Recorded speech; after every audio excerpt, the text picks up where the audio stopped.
sa handaan sa last day namin, O Lord. Bigyan mo siya, kalugan mo siya sa buong isang linggo nito hanggang sa pagtapos. Amin siyang dinudulog sa iyo, Lord God. Nabigyan mo silang pag-asa at bigyan mo siyang tagumpay sa kanyang mga pangarap. Ang kanyang pangarap, Ama, ay natutupad. Kaya, Panginoon, ang kanyang financial need ay matutupad. Dinadalangin ko rin, napagpalain mo po ang mga tao nandito ngayon sa loob ng iglesia ito. Nawa, Ama, ay hindi lang ngayon sila makikita, kung hindi, Panginoon, habang panahon, amin silang makikita sa loob ng iglesia. Dalangin ko rin, Panginoon, sa inyo, na patuloy ikaw, Lord, magpapala sa nandito ngayon na kapakinig ng inyong salita, sa nagpatutuo, sa lahat, Panginoon, na sila, Panginoon, ay binigyan ng pagkakataon na sila rin na may makatayo, sila rin na may makapagsalita nandito sa inyong harapan. Dinadalangin namin, O Lord, sa inyo, ang aming freedom bill, na nawa, Lord God, bigyan mo ito ng kapayapaan, bigyan mo itong kayusan. Opo, hinintay namin ang iyong katugunan sa linggong itong darating.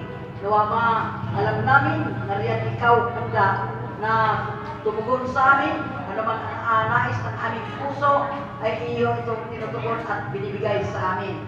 Narito kami, Panginoon, nagpasalamat sa gabi ito, Panginoon, sa mga kabataan na sila, Ma, ay hinandog nila ang kanilang sarili mula noong nakaraang linggo hanggang ngayon, na sila, Ma, ay hindi rin nagpahuli para sa inyong gawain.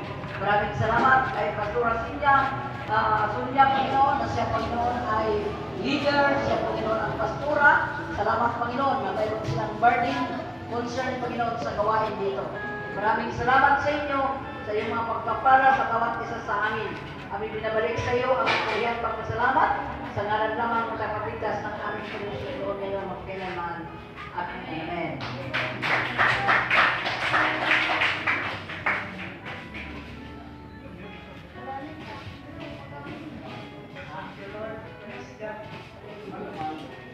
Lord, maraming salamat po. Muli, nandito kami sa iyong harapan upang mulihain ang aming mga pangangailangan, Panginoon.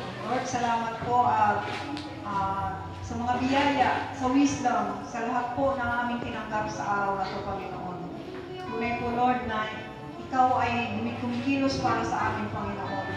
Maraming salamat po dahil kami po ay nananatiling nakatayo upang manindigan para sa aming araw-araw na layunin para sa 30 days namin, Panginoon. Maraming salamat po, Lord, sa mga katugunan na inyong ipinagkaloob na, Panginoon, hindi lang yung pangkalahatan naming layunin na pinagdarasal, maging ang individual naming pangangailangan, Panginoon, ay iyong pinagkaloob, Lord. Maraming salamat po. Maraming salamat po, Lord, dahil andyan ka po sa lahat ng aming kahilingan, ang pagpapala, ang iyong gabay, ang iyong kalinga ay aming nararamdaman, Panginoon. Maraming salamat po, Panginoon. Tinataas po namin sa iyo, Panginoon, ang aming komunidad, ang Freedom Bill, ang aming mga kasama, mga leaders, na yung lahat ng aming mga pangangailangan sa aming lugar, Panginoon, ay aming ang makamtan. Tingin mo po, Lord, ang aming karaingan, lalo na po yung mga inihahain namin sa mataas na kabulungan, Panginoon, yung aming mga inihahain upang ang aming lugar ay magkaroon na po ng katagumpayan, Panginoon. Dahil ito po, Panginoon, ang aming layunin simula nung kami dumating dito, yun lamang po ang aming hangad. Panginoon, ang kaunlaran ng aming komunidad. Lalong-lalo na po sa mga susunod na henerasyon, Lord, yun lang po ang aming nag-iisang kahilingan, Panginoon, dahil alam namin po na ang kahilingan ito ay hindi nyo ipagkakait sa amin. Dahil kasama ka po namin ang kami maglakbay patungo dito sa aming lugar. Ikaw po ang aming gabay, Panginoon. Ikaw ang aming giya, kaya aming natagpuan ang lugar na ito, Lord. Kaya po, Lord, itinataas namin sa inyo, lalong-lalo na po yung aming mga kabataan. Dumami pa nawa yung kabataan na narito na matagpuan nila yung ganitong mga gawain, Panginoon. Tinataas namin nawa ang lahat ng kabataan ng Freedom Bill ay makilala ka, Panginoon, upang marami silang magpupuri sa inyo, upang ang mga aming mga panalangin ay inyong dinggin, Panginoon, dahil napakarami po ng aming mga kabataan na naghahangad ng kapayapaan at katagumpayan ng aming komunidad. Kaya po, Lord, gano'n na lang po ang aming pasasalamat dahil hindi mo kami binibigo, Lord. Tinataas din po namin sa inyo yung mga taong patuloy na gumagabay sa amin. Yung mga taong hindi kami iniiwanan sa kabila po ng minsan pinanghihinaan kami, naandyan pa rin po sila, pinalalakas ang aming mga loob, Panginoon. Kaya po, Panginoon, talaga pong patuloy ang pagkilos mo sa aming mga buhay, Lord, lalo na po sa aming komunidad, Panginoon. Kaya po, ang lahat po ng ito ay hindi, wala po kaming paglagyan ng aming pasasalamat, Panginoon.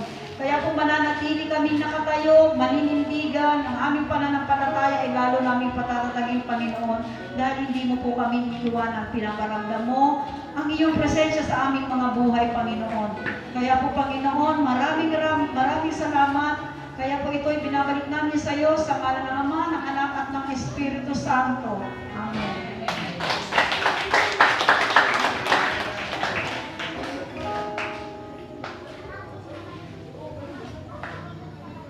Amen. Hallelujah. Hallelujah. Yes, O God. Salamat nga po aming Diyos na buhay, o aming Diyos na makapangyarihan. Salamat po ng maraming at muli sa pangalan po ng aming Panginoong Jesus, ang aming Diyos at ang aming tagapagligtas. Sa gabay at patnubay ng Banal na Espiritu Santo, kami po ay buong kababaang loob na lumalapit sa inyo, Panginoon, sa gabi nga po ito. Again, Lord, salamat po. Salamat dahil hindi mo po kami pinagkukulang sa lahat po naming pangangailangan. Salamat sa salita mo, Diyos, naming narinig sa araw nito. Salamat at patuloy mo kaming samahan, Panginoon, na huwag po kaming makontento kung ano man po, Lord God, yung paglilingkod namin sa iyo, kundi we have to do more, Panginoon. Kailangan po mag-improve ang bawat isa sa amin at huwag po kaming manatiling tagapakinig po lamang na yung banal na salita, kundi Panginoon, kami man din po ay pumayo gaya po ng ipinag-uutos niyo po sa amin.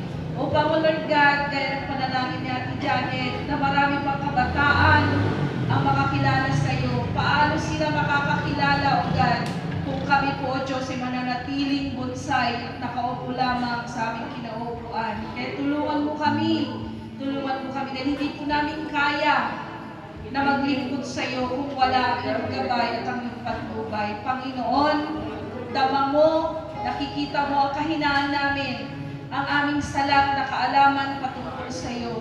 Kaya dalangin ko, aking Ama, na magmula sa pinakabata hanggang sa matanda sa lugar na to, ay pagkalooban mo, Panginoon, ng desire na maglingkod sa iyo sa pamamagitan po, Panginoon, ng paghayo, O Lord God. At tulungan mo kami sa gabay at patnubay ng Banal na Espiritu Santo na magkaroon kami ng desire, Panginoon, na mag-aral ng iyong banal na salita. Panginoon, tulungan mo kami na magbasa ng Biblia, O Lord God. Tulungan mo kami na manalangin kahit matapos na, O Diyos, ang gawain ito. Ilagay mo po sa puso't isipan namin na kailangan namin makilala ka sa mas malalim pang kaparaanan, Panginoon. Tulungan mo kami upang ang mga kabataan po namin, O Diyos, ay maigay po namin sa tamang pagsamba, sa tamang pagpupuri sa iyo. Tulungan mo po kami, aming Ama. Wala po kaming iba, Panginoon, na nais, O Lord God, kundi ang kapayapaan, hindi lamang sa lugar na to, but even, Panginoon, sa kaibuturan ng aming mga puso. Gusto po namin na kapayapaan na nagmumula sa iyo, dahil ang sabi mo, Panginoon, kapayapaan ang iniiwan ko sa inyo, hindi takot, hindi pangamba, kundi kapayapaan, O Lord God. Kaya tulungan mo kami, aming Ama, na makamta ng kapayapaan ito sa pamamagitan ng pagkilala namin sa iyo. Huwag kami makontento na nakikinig lamang, kundi magbasa rin kami, Panginoon, ng iyong banal na aklat. Salamat kay Pastor Jess na ginamit mo na daluyan ng iyong banal na salitang ito. Salamat at patuloy mo siya na pagkalooban ng mga maraming pang revelasyon, O Lord God, upang mas matuto at ma-encourage pa ang bawat makikinig sa Kanya. Salamat din po, Panginoon, sa iglesia nito. Patuloy ko pong pinagpapasalamat, O Lord God, na nagkaroon po ng gawain ganito. I know, O God, hindi ito aksidente, kundi diplinano mo, O Lord God, upang matuto ang bawat isa, bata, matanda, matuto na manalangin at tumunog sa iyo. Salamat, Panginoon, kay Doktora, na patuloy mong dinaluyan at dinadaluyan ang mga revelasyon para sa lugar na ito, Panginoon. Salamat sa pakikiisa niya ng hangarin, na bagamat hindi siya dito nakatira, na bagamat, Panginoon, O Lord God, may kakayahan siyang mamuhay ng payapa, ay Lord God, nilagay niya rin ang burden sa kanyang puso na magkaroon din kami ng kapayapaan sa lugar na to. Lord, salamat po. Salamat po sa revelasyon nito. Salamat sa concern, O Lord God, na nasa kanya pong puso para sa mga taga-Freedom Bill, para sa mga taga-GGN, at para sa mga taga-HOA, O Lord God. Salamat po. Maging, O Lord God, kay Pastor Lenny, Lord, thank you so much, O God, sa kanya pong buhay. Patuloy ng kalakasan, O God, at ang direksyon na nagmumula lamang sa iyo, ang kanya nga po, Lord, na makita. More revelations, O God, ang ipagkaloob po sa kanila. Maging, O Lord God, hallelujah, kay Pastora Michelle, sa kanyang asawa. Thank you so much, Father God. Salamat. Patuloy mo na pagpalain ang pamilyang ito. Huwag mong hayaan, O Lord God, hallelujah, na mawalan ng alab, Panginoon, ang kanilang pag-ibig sa iyo. Bagkus, Lord God, let the fire continue, O Lord God, sa kanilang puso. Mag-alab ka, Panginoon, sa kanilang mga puso, O Diyos. Salamat po. Maging, O Lord God, kay Ate Janet, thank you so much, Lord. Tunay na, Lord, hallelujah. Tunay na nakikipag-usap na siya sa iyo, Panginoon, O Lord God, ng direktan. Kaya thank you. Thank you, Lord God. Nawa, O Diyos, magpatuloy sa bawat isa sa amin, O Lord God, ang pag-improve, Panginoon, ang pakikipag-usap sa iyo, maging, O Lord God, sa pagkakilala at pakikipagrelasyon sa iyo. Again, Lord, thank you so much. Wala po akong pahihiling, Panginoon, kundi, Lord, patuloy mong gabayan ang bawat isa. At maging, Panginoon, ang Bethel Church, ang mga kabataang ito, headed by Kuya Longlong, Panginoon, and Ate Leia, Lord, thank you so much. Patuloy mo sila na i-guide, bigyan ng commitment, ng desire, ng burden, Lord God, na tapusin ang banal na gawain ito at paghandaan ang araw ng aming pagtatapos, O Lord God, that we can give the best, O Lord God, that we can give, dahil ito po ay the best, Panginoon na Diyos. Tunay na you deserve our best, Panginoon. Kaya Lord, put this in our hearts so that, Panginoon, we can serve you according to your will and according to your purpose. Panginoon, mapangitiran mo namin, mapatayo ka namin sa iyong kinauupuan sa araw na iyon, Panginoon. Lord, thank you so much. Maraming salamat at patuloy pag-iingat mo sa bawat isa sa amin, O God. Siyang patuloy ko rin pong hinihiling, Panginoon, sa bawat isa sa aming pag-uwi mamaya, Lord God. Patuloy na yung traveling mercy mo po for each and every one of us na uuwi pa sa malayong lugar. Salamat at patuloy mo kami, Panginoon, na sabahan sa aming mga panaginip, O Lord God, upang mas marami pang visions, O God, ang aming marinig, ang aming makita from you, O Lord God. Lord, again, we give you praise, we give you glory, O Lord God, hallelujah. We give you the best that we can give, Panginoon, dahil, O Lord God, you are giving us the best, Panginoon. Thank you so much, O Lord God. Thank you po ng maraming muli sa iyo. Ang pinakamataas na papuri, pinakamataas na pagsamba, pinakamataas na, hallelujah, pagdakil at pagluwalhati. Sa pangalan mo, Panginoon Jesus, ang lahat ng ito'y sinamot, idinalangin namin sa gabay at patnubay ng Banal na Espiritu Santo. Amen. Amen.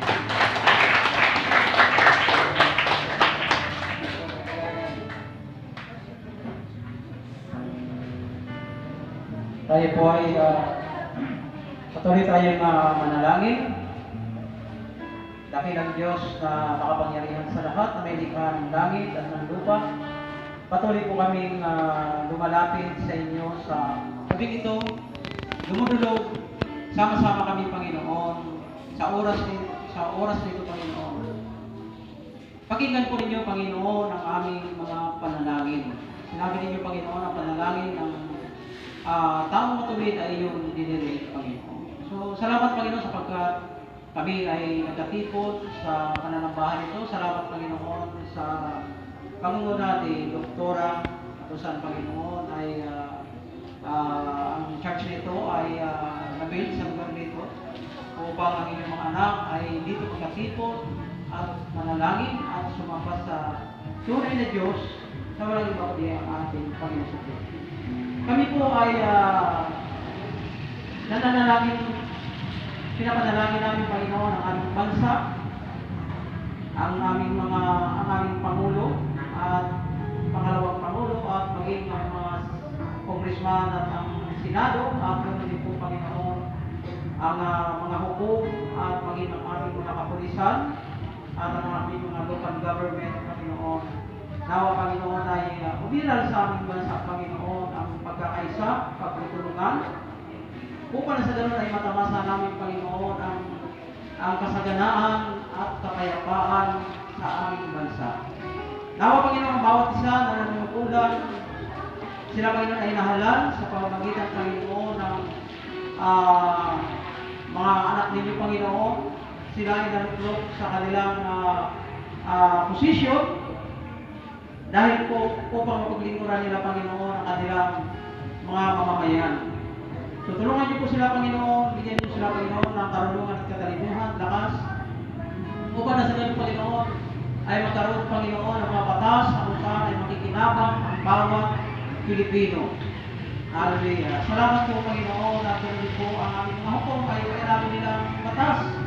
Ang katarungan, Panginoon, ganun din ang aming mga kapulisan ay mamuhay sila, Panginoon, na may moralidad. Hallelujah. At huwag silang matukso sa mga uri ng mga gawa ng kaaway, lalo na, Panginoon, sa mga gawain masasama.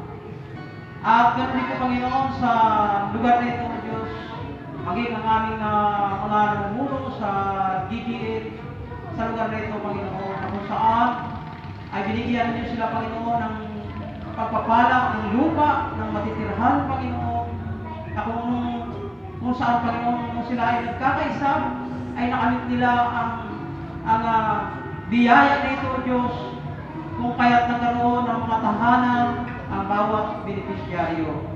Dalangin namin, Panginoon, na muli ang mga leader sa lugar na ito, Panginoon, ay magkaisa, magtulungan upang sa ikabuunlad ng mamamayan ng Ilambing. Magpakababa at magpakumbaba ang bawat isa. Hallelujah. Kaya ito po ang ating dalangin sa pangalan ng Kristo Kristo. Amen. Amen.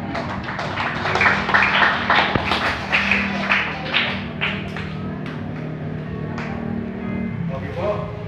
Hiling na tumayo ang lahat. Tayo po yung na. Ama naming Diyos, maraming pong salamat sa presensya ng Pag